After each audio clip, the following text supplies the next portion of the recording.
Okay, so you're in the Navy. In the Navy. What was First, the first action you seen? Like, was it Iraq or just walk us through that? no. Well, the first thing, let me tell you what they had in store for me.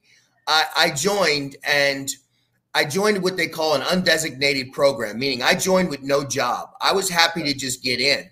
You know what I mean? If they would have had me sweeping floors and unclogging toilets, I would have been happy to do it. Well, they saw something in me that nobody else saw. I didn't even see it in myself. And when they saw that, they said, we think that you would be a great fit to be a military police officer.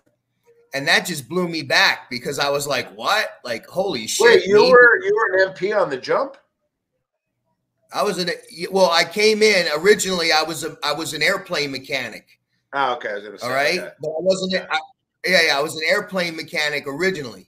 But what they did was, since I wasn't very mechanically inclined, they put me out to the front where all the people would come and order parts, and my chiefs and everything, they would all be like, you're such a personable guy. Like, everybody comes in here, you're always smiling, you're always, because I'm like, I don't know, I just have that, I'm from Philly. I have that, like, personality. I get to know everybody. Hey, how you doing? What's your story?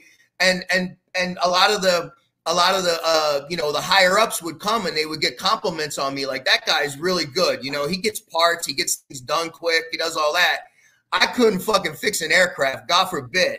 You know what I mean? So basically from there, I was within about 2 years of my service when they said, hey, there's an opportunity for us. We want to build up Navy security as security forces, and we think you'd be a great fit for this. Would you think about staying in the Navy longer than your 4-year contract if we were to give you this? And I said, sure. Nobody was offering me any money to come back home. The Navy offered me $10,000. You know what I mean? It might as well have been $1 million for me because I re-enlisted for like another 5 years to become an MP. Wait, hold on. To become an MP, is there like a separate police academy internally that you go through? Yeah, you got to go through a screening. You got to pass the screening and all that. The same type of thing. It wasn't just like they put a badge on me. I had to, well, my test scores were good. I had to do a physical and, a more in-depth eye exam and hearing exam. And I had to do a psychological, which by the grace of God, I passed. And then I was recommended to go to the police academy. And from there, I went to the Navy Police Academy in Lackland, Texas, at Lackland Air Force Base. And that's the NCIS, right? Huh? That the NCIS? No, NCIS is an investigative body it's a civilian side of it's a civilian law enforcement agency that works hand in hand with the Navy security force. All right.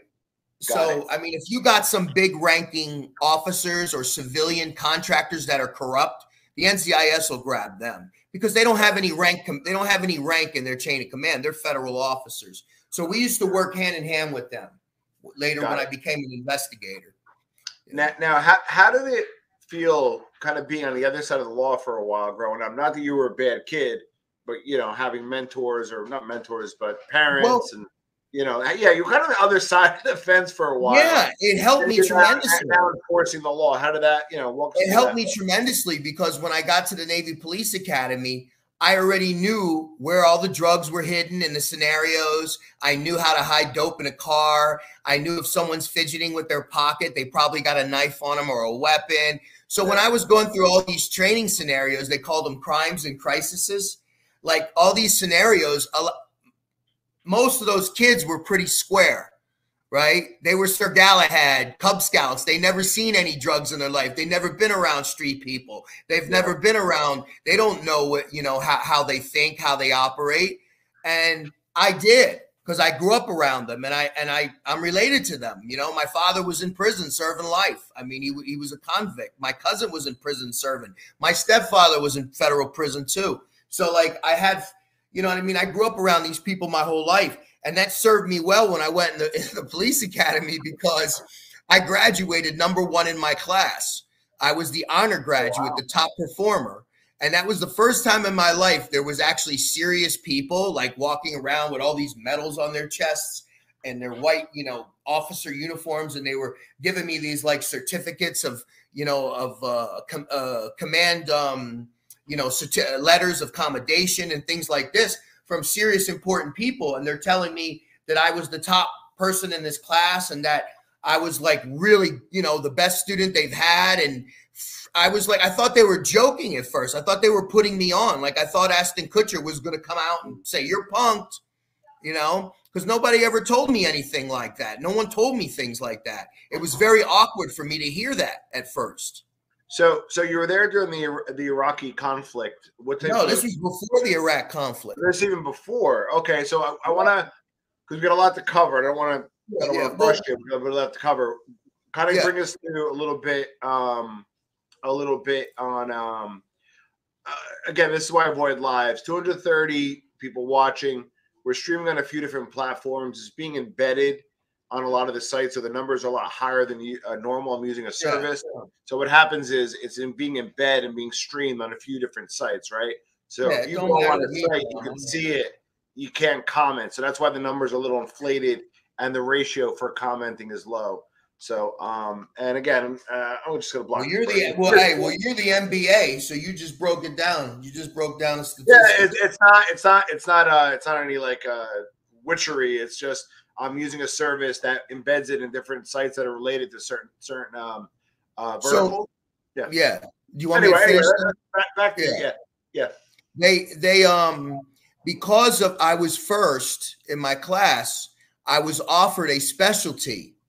And the specialties were I got to pick. The commanding officer said, because you're our top performer, you get to pick a specialty.